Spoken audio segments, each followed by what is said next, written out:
প্রত্যেকটা 5টা ঘরের একটাই অন্ধকার। হাসিনা দেখলে এটা তো মজা, এখানে সুযোগ, এখানে দাও মারা যাবে, দাও। পাবলিক অস্থির হয়ে আছে লোডশেডিং এর যন্ত্রণা, এই থেকে মুক্তি পাইতে যা খুশি মেনে নেবে। হাসিনা আসলো পরিত্রাতা হইয়া, সংকটের সমাধান নিয়ে সংসদে পাশ হইল কুইক রেন্টাল বা ইনডেমনিটি অ্যাক্ট। এই আইন হাসিনাকে 2টা ভয়ঙ্কর ক্ষমতা দিল। সেকশন 6(2) কি আছে সেটাতে? জ্বালানি মন্ত্রী একাই কোনো দরপত্র ছাড়া যে কোনো চুক্তি করতে পারবে। আর সেকশন 9, এই চুক্তি কোর্টে চ্যালেঞ্জ করা যাবে না, মন্ত্রী একা চুক্তি করবে, কোর্টে যাওয়া যাবে না, কেউ প্রশ্ন করতে পারবে না। কি মজা! আইন পাশ করার সময় হাসিনা কইছিল এটা মাত্র 2 বছরের জন্য, সংকট কাটে গেলে আইন আর থাকবে না। সেটা আর বাতিল হইল না। 2 বছর ব্যাটতে আজ পর্যন্ত শেষ হয় নাই। কয়েক দফা বাড়ায় 2026 সাল পর্যন্ত টিকায় রাখা হয়েছে। 33 বছর কাটলেও কেউ কথা রাখে না, পলিটিশিয়ানরা কোনোদিন কথা রাখে না, এটা মাথায় রেখেন। আর বিএনপি তখন সংসদে 15 বছর ধরে যে ইনডেমনিটি আইনটা হাজার হাজার কোটি টাকা লুট হইল, প্রধান বিরোধী দল হিসাবে বিএনপি সংসদে সেটার বিরুদ্ধে দাঁড়ায় নাই, রাজপথে রাজনীতির কেন্দ্র ইস্যু করে নাই। হরতাল হয়েছে অনেক কিছুর জন্য, খালেদা জিয়ার বাড়ির জন্য, কেয়ারটেকার বাতিল নিয়ে, কুইক রেন্টাল নিয়ে হয় না কিছু। হাসিনা তাইলে কেন আইন করলো? 1 নাম্বার তো রাষ্ট্রের সম্পদ মাফিয়ারাতে দেওয়ার জন্য। আর কি কারণ ছিল? 2009 সালে যখন হাসিনা ক্ষমতায় আসে, দেশের বিদ্যুৎ উৎপাদনের প্রায় 80% ছিল রাষ্ট্রীয় মালিকানায়, মাত্র 20% ছিল বেসরকারি হাতে। মানে জ্বালানি খাতের নিয়ন্ত্রণ তখনও জনগণের, রাষ্ট্রের হাতে। সেটাই থাকে সব দেশে।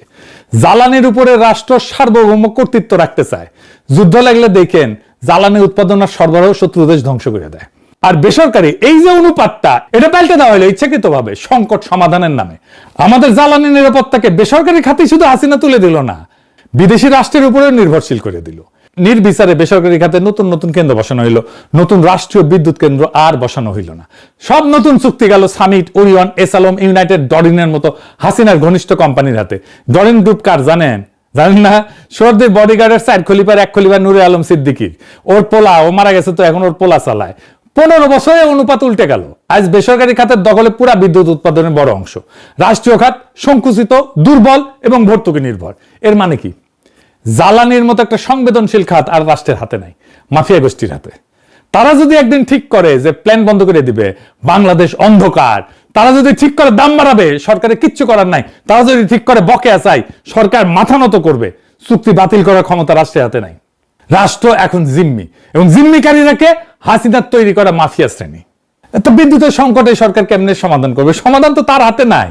এবার আসেন দেখি লুটপাট কিভাবে হয়েছে, টাকার অঙ্কে লুটের পরিমাণ কত।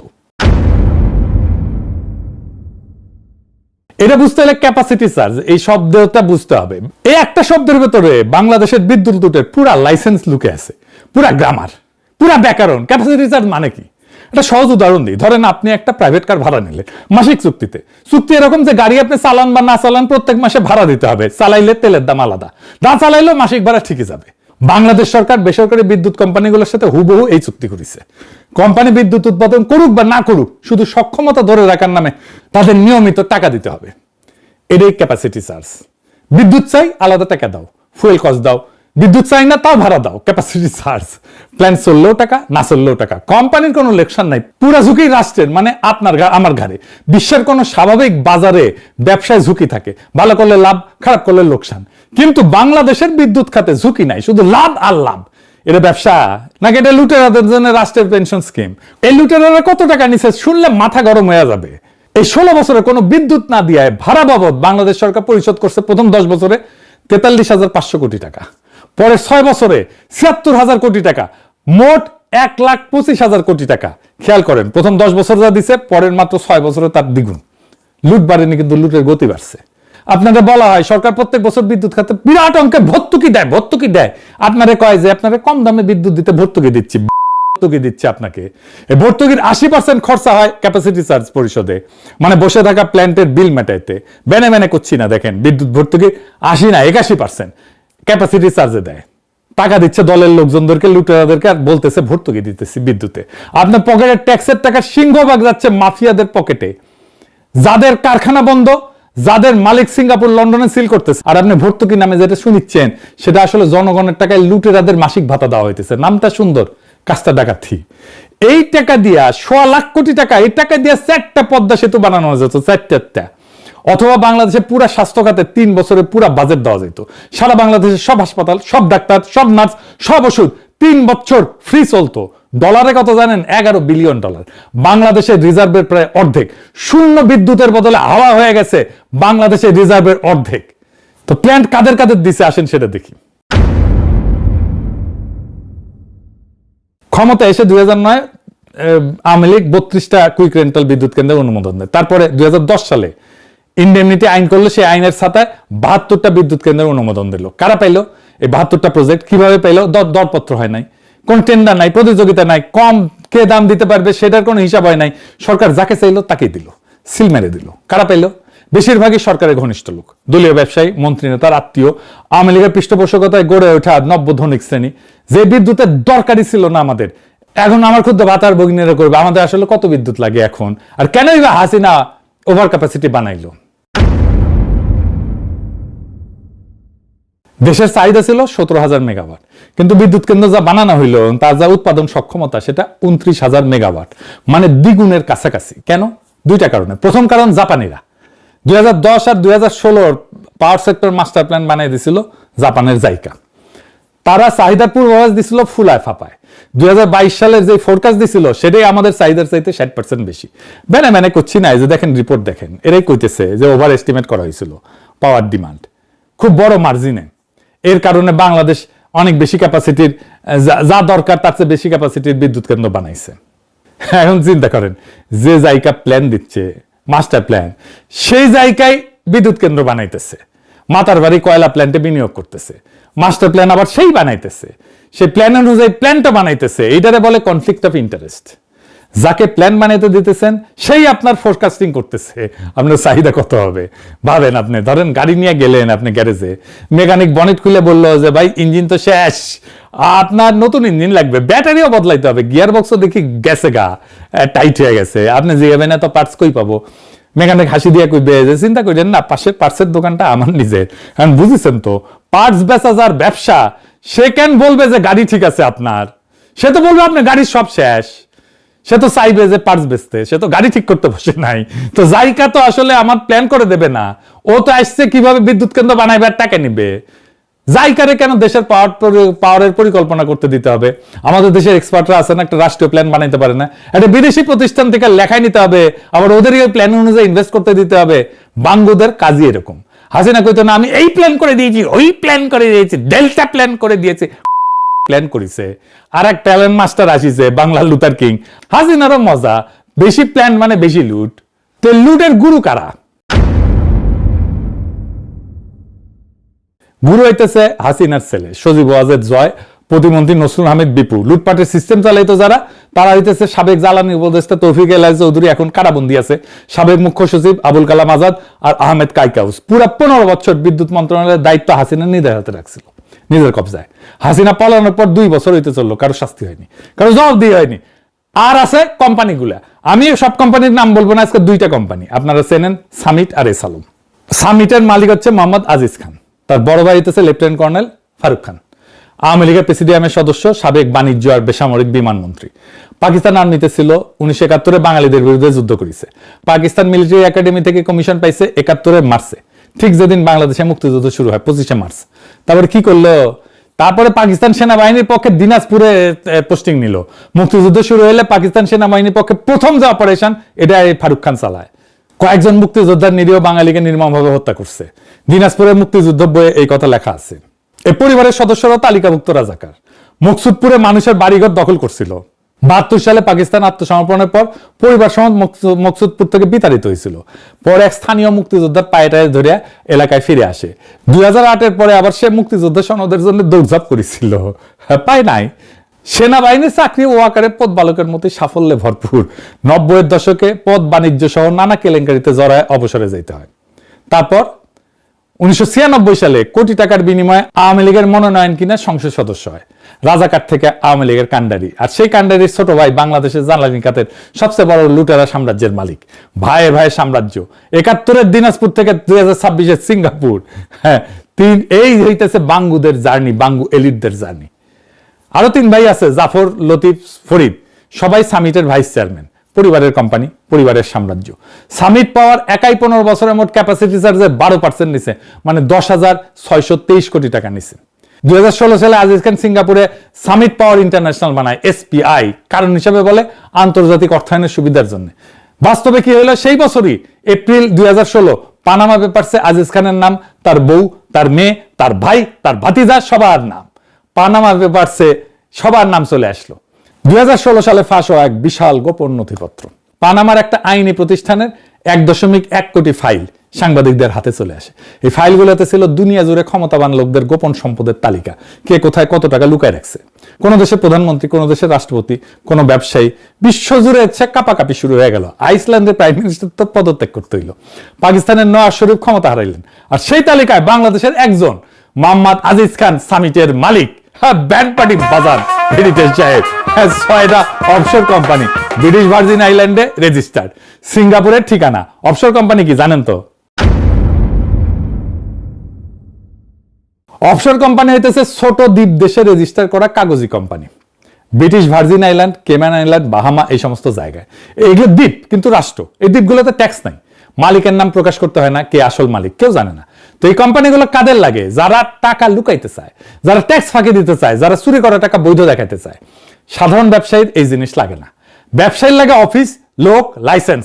অফশোর কোম্পানির কিচ্ছু লাগে না, শুধু একটা পোস্ট বক্স লাগে আর একজন উকিল লাগে। তাহলে আজিজ খানের এই 6টা অফশোর কোম্পানির কেন লাগলো?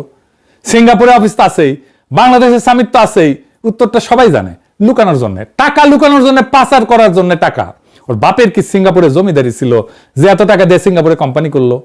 আজিজ খান এখন সিঙ্গাপুরের 41তম ধনী, সম্পদ $1 বিলিয়ন বেশি। বাংলাদেশ ব্যাংকের কাছে কোনো রেকর্ড নাই এই টাকা বৈধভাবে যে বাইরে গেছে। হাসিনা পালানোর পরে আজিজ খান বাংলাদেশের নাগরিকত্ব ছেড়ে সিঙ্গাপুরের নাগরিক হয়েছে। ফারুক খান গ্রেপ্তার হয়েছে 14 অক্টোবর 2024। ডিসেম্বরে 2025 সামিট সহ 10টা গ্রুপ আর হাসিনা পরিবারের 66,146 কোটি টাকার সম্পদ জব্দ হয়েছে।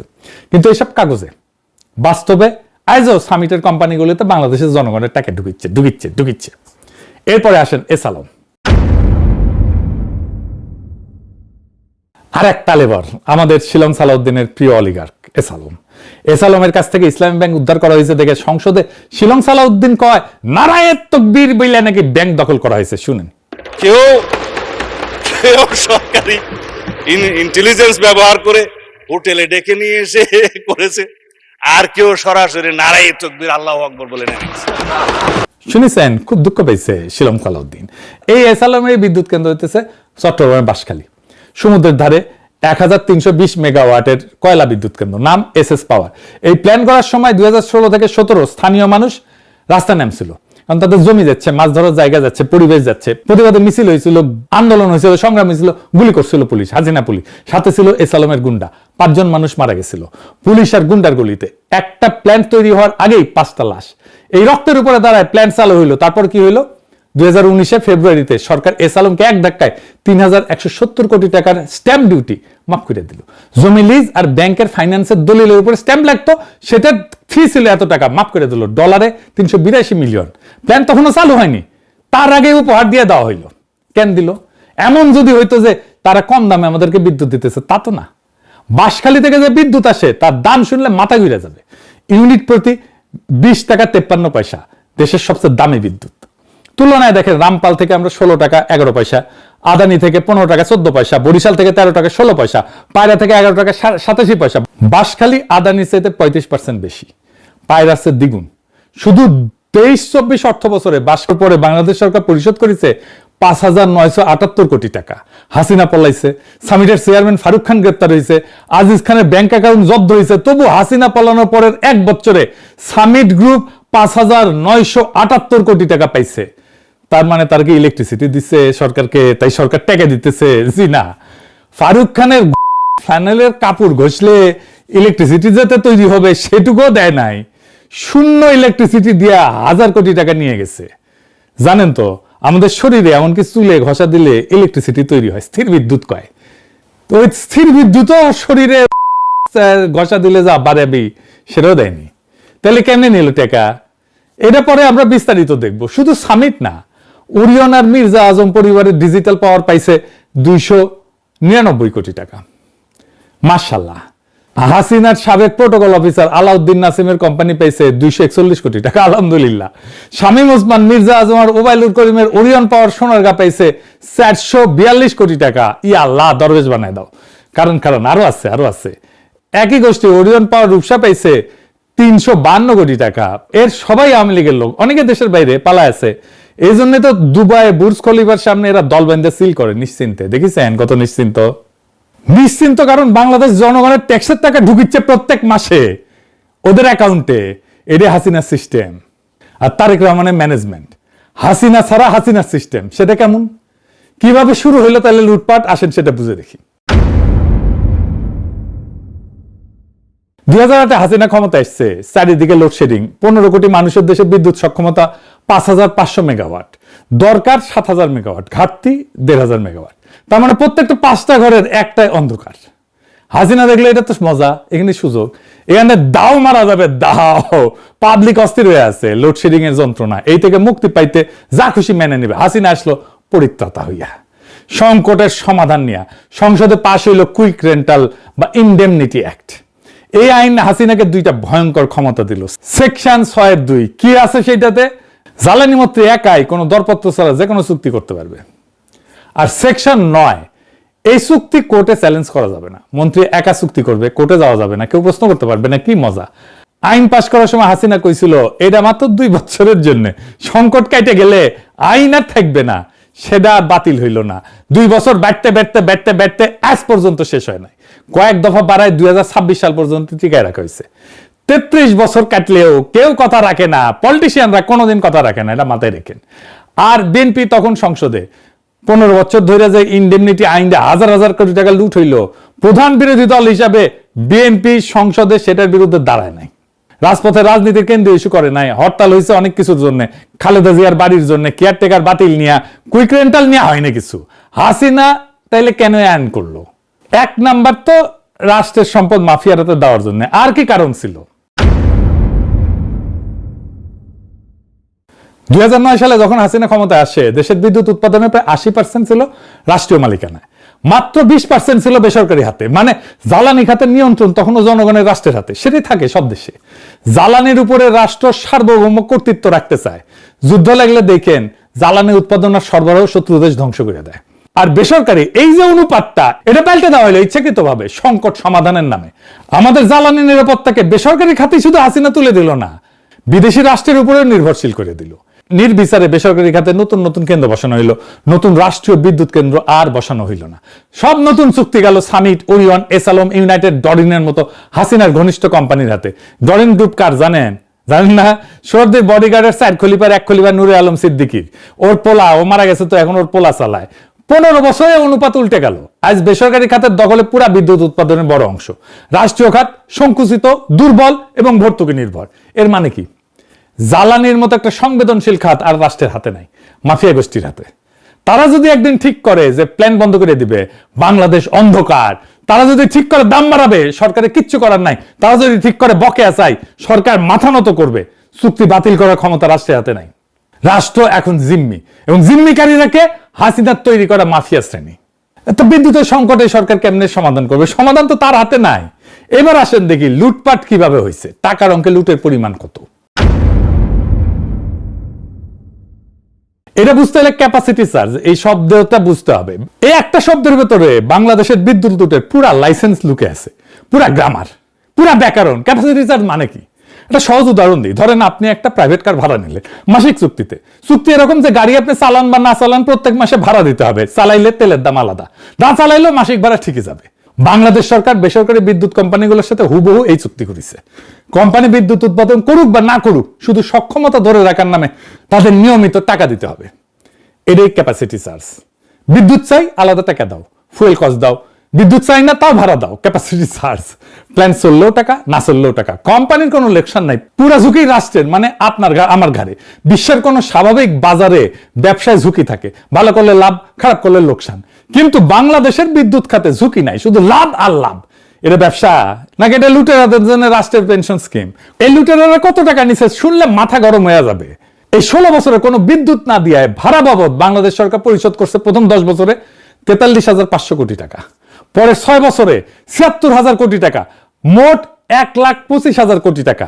খেয়াল করেন, প্রথম 10 বছর যা দিছে, পরের মাত্র 6 বছরে তার দ্বিগুণ। লুট বাড়েনি, কিন্তু লুটের গতি বাড়ছে। আপনাদের বলা হয় সরকার প্রত্যেক বছর বিদ্যুৎ খাতে বিরাট অঙ্কের ভর্তুকি দেয়। আপনারা কয় যে আপনারা কম দামে বিদ্যুৎ দিতে ভর্তুকি দিচ্ছে আপনাকে। এই ভর্তুকির 80% খরচা হয় ক্যাপাসিটি চার্জ পরিশোধে, মানে বসে থাকা প্ল্যান্টের বিল মেটাইতে। বেনে করছি না, দেখেন বিদ্যুৎ ভর্তুকি 80 না 81% ক্যাপাসিটি চার্জে দেয়। টাকা দিচ্ছে দলের লোকজনদেরকে, লুটেরাদেরকে, আর বলতেছে ভর্তুকি দিতেছি বিদ্যুতে। আপনার পকেটের ট্যাক্সের টাকা সিংহভাগ যাচ্ছে মাফিয়াদের পকেটে, যাদের কারখানা বন্ধ, যাদের মালিক সিঙ্গাপুর লন্ডনে সিল করতেছে। আর আপনি ভর্তুকি নামে যেটা শুনিচ্ছেন, সেটা আসলে জনগণের টাকায় লুটেরাদের মাসিক ভাতা দেওয়া হইতেছে। নামটা সুন্দর, কাজটা ডাকাতি। এই টাকা দিয়া 1.25 লাখ কোটি টাকা, এই টাকা দিয়া 4টা পদ্মা সেতু বানানো যেত, 4টা। অথবা বাংলাদেশে পুরা স্বাস্থ্য খাতে 3 বছরের পুরা বাজেট দেওয়া যেত।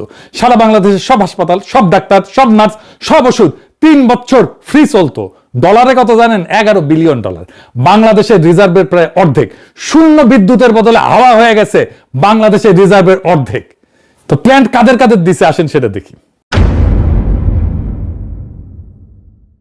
ক্ষমতা এসে 2009 আওয়ামী লীগ 32টা কুইক রেন্টাল বিদ্যুৎ কেন্দ্রের অনুমোদন দেয়। তারপরে 2010 সালে ইন্ডেমনিটি আইন করলো, সেই আইনের সাথে 72টা বিদ্যুৎ কেন্দ্রের অনুমোদন দিল। কারা পাইলো এই 72টা প্রজেক্ট? কিভাবে পাইলো?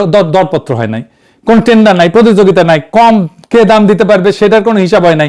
সরকার যাকে চাইলো তাকেই দিল, সিল মেরে দিল। কারা পাইলো? বেশিরভাগই সরকারের ঘনিষ্ঠ লোক, দলীয় ব্যবসায়ী, মন্ত্রী নেতার আত্মীয়, আওয়ামী লীগের পৃষ্ঠপোষকতায় গড়ে ওঠা নব্য ধনিক শ্রেণী। যে বিদ্যুতের দরকারই ছিল না আমাদের, এখন আমার ক্ষুদ্র ভাতার ভগিনীরা করবে। আমাদের আসলে কত বিদ্যুৎ লাগে এখন? আর কেনই বা হাসিনা ওভার ক্যাপাসিটি বানাইলো? দেশের চাহিদা ছিল 17,000 মেগাওয়াট, কিন্তু বিদ্যুৎ কেন্দ্র যা বানানো হইলো, তার যা উৎপাদন সক্ষমতা সেটা 29,000 মেগাওয়াট, মানে দ্বিগুণের কাছাকাছি। কেন? 2টা কারণে। প্রথম কারণ, জাপানিরা 2010 আর 2016 পাওয়ার সেক্টর মাস্টার প্ল্যান বানিয়ে দিছিল জাপানের জাইকা। তারা চাহিদার পূর্বাভাস দিছিল ফুলায় ফাপায়। 2022 সালের যে ফোরকাস্ট দিছিল, সেটাই আমাদের চাহিদার চাইতে 60% বেশি। মানে করছি না, যে দেখেন রিপোর্ট দেখেন, এরাই কইতেছে যে ওভার এস্টিমেট করা হয়েছিল পাওয়ার ডিমান্ড খুব বড় মার্জিনে। এর কারণে বাংলাদেশ অনেক বেশি ক্যাপাসিটির, যা দরকার তার চেয়ে বেশি ক্যাপাসিটির বিদ্যুৎ কেন্দ্র বানাইছে। এখন চিন্তা করেন, যে জায়গা প্ল্যান দিচ্ছে মাস্টার প্ল্যান, সেই জায়গায় বিদ্যুৎ কেন্দ্র বানাইতেছে, মাতার বাড়ি কয়লা প্ল্যান্টে বিনিয়োগ করতেছে, মাস্টার প্ল্যান আবার সেই বানাইতেছে, সেই প্ল্যান অনুযায়ী প্ল্যানটা বানাইতেছে। এইটারে বলে কনফ্লিক্ট অফ ইন্টারেস্ট। যাকে প্ল্যান বানাইতে দিতেছেন সেই আপনার ফোরকাস্টিং করতেছে আপনার চাহিদা কত হবে। ভাবেন, আপনি ধরেন গাড়ি নিয়ে গেলেন আপনি গ্যারেজে, মেকানিক বনেট খুলে বললো যে ভাই ইঞ্জিন তো শেষ, আপনার নতুন ইঞ্জিন লাগবে, ব্যাটারিও বদলাইতে হবে, গিয়ার বক্সও দেখি গেছে গা টাইট হয়ে গেছে, আপনি জিগাবেন না তো পার্টস কই পাবো? মেকানিক হাসি দিয়ে কইবে যে চিন্তা করেন না, পাশের পার্টসের দোকানটা আমার নিজের। কারণ বুঝেছেন তো, পার্টস বেচা যার ব্যবসা, সে কেন বলবে যে গাড়ি ঠিক আছে আপনার? সে তো বলবে আপনার গাড়ির সব শেষ। সে তো চাইবে যে পার্টস বেচতে, সে তো গাড়ি ঠিক করতে বসে নাই। তো জাইকা তো আসলে আমার প্ল্যান করে দেবে না, ও তো আসছে কিভাবে বিদ্যুৎ কেন্দ্র বানাইবে আর টাকা নিবে। জাইকারে কেন দেশের পাওয়ারের পরিকল্পনা করতে দিতে হবে? আমাদের দেশের এক্সপার্টরা আছেন, একটা রাষ্ট্রীয় প্ল্যান বানাইতে পারে না? একটা বিদেশি প্রতিষ্ঠান থেকে লেখাই নিতে হবে, আবার ওদের প্ল্যান অনুযায়ী ইনভেস্ট করতে দিতে হবে। বাঙ্গুদের কাজই এরকম। হাসিনা কইতো না আমি এই প্ল্যান করে দিয়েছি, ওই প্ল্যান করে দিয়েছি, ডেল্টা প্ল্যান করে দিয়েছি, প্ল্যান করেছে। আর এক প্ল্যান মাস্টার আসিছে, বাংলার লুথার কিং। হাসিনারও মজা, বেশি প্ল্যান মানে বেশি লুট। তো লুটের গুরু কারা? গুরু হইতেছে হাসিনার ছেলে সজীব ওয়াজেদ জয়, প্রতিমন্ত্রী নসরুল হামিদ বিপু। লুটপাটের সিস্টেম চালাইতো যারা, তারা হইতেছে সাবেক জ্বালানি উপদেষ্টা তৌফিক এলাহি চৌধুরী, এখন কারাবন্দী আছে, সাবেক মুখ্য সচিব আবুল কালাম আজাদ আর আহমেদ কাইকাউস। পুরা 15 বছর বিদ্যুৎ মন্ত্রণালয়ের দায়িত্ব হাসিনা নিজের হাতে রাখছিল, নিজের কবজায়। হাসিনা পালানোর পর 2 বছর হইতে চললো, কারো শাস্তি হয়নি, কারো জবাবদিহি হয়নি।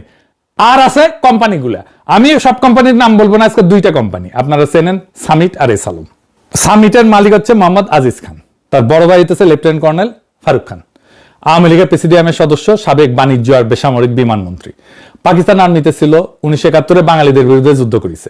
পাকিস্তান মিলিটারি একাডেমি থেকে কমিশন পাইছে 71 মার্চে, ঠিক যেদিন বাংলাদেশে মুক্তিযুদ্ধ শুরু হয়, 25 মার্চ। তারপরে কি করলো? তারপরে পাকিস্তান সেনাবাহিনীর পক্ষে দিনাজপুরে পোস্টিং নিল। মুক্তিযুদ্ধ শুরু হলে পাকিস্তান সেনাবাহিনীর পক্ষে প্রথম যে অপারেশন, এটা ফারুক খান চালায়। কয়েকজন মুক্তিযোদ্ধার নিরীহ বাঙালিকে নির্মমভাবে হত্যা করছে। দিনাজপুরের মুক্তিযুদ্ধ বইয়ে এই কথা লেখা আছে। এই পরিবারের সদস্যরা তালিকাভুক্ত রাজাকার। মকসুদপুরে মানুষের বাড়িঘর দখল করছিল। 72 সালে পাকিস্তান আত্মসমর্পণের পর পরিবার সমেত মকসুদপুর থেকে বিতাড়িত হয়েছিল। পরে এক স্থানীয় মুক্তিযোদ্ধার পায়েটায় ধরে এলাকায় ফিরে আসে। 2008-এর পরে আবার সে মুক্তিযুদ্ধ সনদের জন্য দৌড়ঝাঁপ করেছিল, পায় নাই। সেনাবাহিনীর চাকরি ও আকারে পদ বালকের মতো সাফল্যে ভরপুর। 90-এর দশকে পদ বাণিজ্য সহ নানা কেলেঙ্কারিতে জড়ায় অবসরে যেতে হয়। তারপর 1996 সালে কোটি টাকার বিনিময়ে আওয়ামী লীগের মনোনয়ন কিনে সংসদ সদস্য হয়। রাজাকার থেকে আওয়ামী লীগের কান্ডারি, আর সেই কান্ডারির ছোট ভাই বাংলাদেশের জ্বালানি খাতের সবচেয়ে বড় লুটেরা সাম্রাজ্যের মালিক। ভাইয়ে ভাইয়ে সাম্রাজ্য। 71-এর দিনাজপুর থেকে 2026-এর সিঙ্গাপুর। হ্যাঁ, এই হইতেছে বাঙ্গুদের জার্নি, বাঙ্গু এলিটদের জার্নি। আরো 3 ভাই আছে, জাফর, লতিফ, ফরিদ, সবাই সামিটের ভাইস চেয়ারম্যান। পরিবারের কোম্পানি, পরিবারের সাম্রাজ্য। সামিট পাওয়ার একাই 15 বছরের মোট ক্যাপাসিটি চার্জের 12% নিছে, মানে 10,623 কোটি টাকা নিছে। 2016 সালে আজিজ খান সিঙ্গাপুরে সামিট পাওয়ার ইন্টারন্যাশনাল বানায়, এসপিআই, কারণ হিসাবে বলে আন্তর্জাতিক অর্থায়নের সুবিধার জন্য। বাস্তবে কি হলো সেই বছরই এপ্রিল 2016 পানামা পেপারসে আজিজ খানের নাম, তার বউ, তার মেয়ে, তার ভাই, তার ভাতিজা, সবার নাম পানামা পেপারসে সবার নাম চলে আসলো। 2016 সালে ফাঁস হওয়া এক বিশাল গোপন নথিপত্র। পানামার একটা আইনি প্রতিষ্ঠানের 1.1 কোটি ফাইল সাংবাদিকদের হাতে চলে আসে। এই ফাইলগুলোতে ছিল দুনিয়া জুড়ে ক্ষমতাবান লোকদের গোপন সম্পদের তালিকা, কে কোথায় কত টাকা লুকায় রাখছে। কোন দেশের প্রধানমন্ত্রী, কোন দেশের রাষ্ট্রপতি, কোন ব্যবসায়ী, বিশ্বজুড়ে কাপাকাপি শুরু হয়ে গেল। আইসল্যান্ডের প্রাইম মিনিস্টার তো পদত্যাগ করতে হইল। পাকিস্তানের নওয়াজ শরীফ ক্ষমতা হারাইলেন, আর সেই তালিকায় বাংলাদেশের একজন মোহাম্মদ আজিজ খান সামিটের মালিক। ব্যান্ড পার্টি বাজার হেরিটেজ সাহেব। 6টা অফশোর কোম্পানি ব্রিটিশ ভার্জিন আইল্যান্ডে রেজিস্টার্ড। সিঙ্গাপুরের ঠিকানা। অফশোর কোম্পানি কি জানেন তো? অফশোর কোম্পানি হইতেছে ছোট দ্বীপ দেশে রেজিস্টার করা কাগজি company. British Virgin Island, Cayman Island, Bahama, এই সমস্ত জায়গায়। এগুলো দ্বীপ কিন্তু রাষ্ট্র। এই দ্বীপগুলোতে ট্যাক্স নাই, মালিকের নাম প্রকাশ করতে হয় না, কে আসল মালিক কেউ জানে না। তো এই কোম্পানিগুলো কাদের লাগে? যারা টাকা লুকাইতে চায়, যারা ট্যাক্স ফাঁকি দিতে চায়, যারা চুরি করা টাকা বৈধ দেখাতে চায়। সাধারণ ব্যবসায়ীর এই জিনিস লাগে না। ব্যবসায়ীর লাগে অফিস, লোক, লাইসেন্স। অফশোর কোম্পানির কিচ্ছু লাগে না, শুধু একটা পোস্ট বক্স লাগে আর একজন উকিল লাগে। তাহলে আজিজ খানের এই 6টা অফশোর কোম্পানির কেন লাগলো? সিঙ্গাপুরে অফিস তো আছেই, বাংলাদেশের সামিট তো আছেই। উত্তরটা সবাই জানে, লুকানোর জন্য টাকা, লুকানোর জন্য, পাচার করার জন্য টাকা। ওর বাপের কি সিঙ্গাপুরে জমিদারি ছিল যে এত টাকা দিয়ে সিঙ্গাপুরে কোম্পানি করলো? আজিজ খান এখন সিঙ্গাপুরের 41তম ধনী, সম্পদ $1 বিলিয়ন বেশি। বাংলাদেশ ব্যাংকের কাছে কোনো রেকর্ড নাই এই টাকা বৈধভাবে যে বাইরে গেছে। হাসিনা পালানোর পরে আজিজ খান বাংলাদেশের নাগরিকত্ব ছেড়ে সিঙ্গাপুরের নাগরিক হয়েছে। ফারুক খান গ্রেপ্তার হয়েছে 14 অক্টোবর 2024। ডিসেম্বরে 2025 সামিট সহ 10টা গ্রুপ আর হাসিনা পরিবারের 66,146 কোটি টাকার সম্পদ জব্দ হয়েছে। কিন্তু এসব কাগজে, বাস্তবে আজও সামিটের কোম্পানিগুলোতে বাংলাদেশের জনগণের টাকা ঢুকিচ্ছে। এরপরে আসেন এস আলম, আর এক তালেবর, আমাদের শিলং সালাউদ্দিনের প্রিয় অলিগার্ক এস আলম। এস আলমের কাছ থেকে ইসলামী ব্যাংক উদ্ধার করা হয়েছে দেখে সংসদে শিলং সালাউদ্দিন কয় নারায়ে তাকবীর বইলা নাকি ব্যাংক দখল করা হয়েছে। শুনেন, কেউ সরকারি ইন্টেলিজেন্স ব্যবহার করে হোটেলে ডেকে নিয়ে এসে করেছে, আর কেউ সরাসরি নারায়ে তাকবীর আল্লাহু আকবার বলে নেমেছে। শুনেছেন? খুব দুঃখ পেয়েছে শিলং সালাউদ্দিন। এই এস আলমের বিদ্যুৎ কেন্দ্র হইতেছে চট্টগ্রামের বাঁশখালী, সমুদ্রের ধারে 1320 মেগাওয়াটের কয়লা বিদ্যুৎ কেন্দ্র, নাম এসএস পাওয়ার। এই প্ল্যান করার সময় 2016 থেকে 17 স্থানীয় মানুষ রাস্তা নামছিল, কারণ তাদের জমি যাচ্ছে, মাছ ধরার জায়গা যাচ্ছে, পরিবেশ যাচ্ছে। প্রতিবাদে মিছিল হয়েছিল, আন্দোলন হয়েছিল, সংগ্রাম হয়েছিল, গুলি করছিল পুলিশ, হাসিনা পুলিশ, সাথে ছিল এস আলমের গুন্ডা। 5 জন মানুষ মারা গেছিল পুলিশ আর গুন্ডার গুলিতে। একটা প্ল্যান তৈরি হওয়ার আগেই 5টা লাশ। এই রক্তের উপরে দাঁড়ায় প্ল্যান চালু হইলো। তারপর কি হইলো? 2019 ফেব্রুয়ারিতে সরকার এস আলমকে এক ধাক্কায় 3,170 কোটি টাকার স্ট্যাম্প ডিউটি মাফ করে দিল। জমি লিজ আর ব্যাংকের ফাইন্যান্সের দলিলের উপরে স্ট্যাম্প লাগতো, সেটা ফি ছিল এত টাকা, মাফ করে দিল, ডলারে 382 মিলিয়ন। প্ল্যান তখনও চালু হয়নি, তার আগে উপহার দিয়ে দেওয়া হইল। কেন দিল? এমন যদি হইতো যে তারা কম দামে আমাদেরকে বিদ্যুৎ দিতেছে, তা তো না। বাঁশখালী থেকে যে বিদ্যুৎ আসে তার দাম শুনলে মাথা ঘুরে যাবে। ইউনিট প্রতি 20 টাকা 53 পয়সা, দেশের সবচেয়ে দামি বিদ্যুৎ। তুলনায় দেখেন, রামপাল থেকে আমরা 16 টাকা 11 পয়সা, আদানি থেকে 15 টাকা 14 পয়সা, বরিশাল থেকে 13 টাকা 16 পয়সা, পায়রা থেকে 11 টাকা 87 পয়সা। বাঁশখালী আদানির চাইতে 35% বেশি, পায়রার চেয়ে দ্বিগুণ। শুধু 23-24 অর্থ বছরে বাঁশখালী একাই ক্যাপাসিটি চার্জ নিছে 3,287 কোটি টাকা। সমান সাইজের অন্য কয়লা কেন্দ্রের তুলনায় দ্বিগুণেরও বেশি। এবার আসেন আদানি কেমনে আসলো এর মধ্যে। আগে শুনেছেন দেশে বিদ্যুতের মোট চাহিদা 17,000 মেগাওয়াট। হাসিনার হাতে বিদ্যুৎ উৎপাদনের সক্ষমতা 29,000 মেগাওয়াট। বাড়তি 11,000 মেগাওয়াট নিয়ে আমরা বসে আছি। সামিট আছে, এসালম আছে, ওরিয়ন আছে, ইউনাইটেড আছে, সবাই বসে বসে ক্যাপাসিটি চার্জ দিতেছে।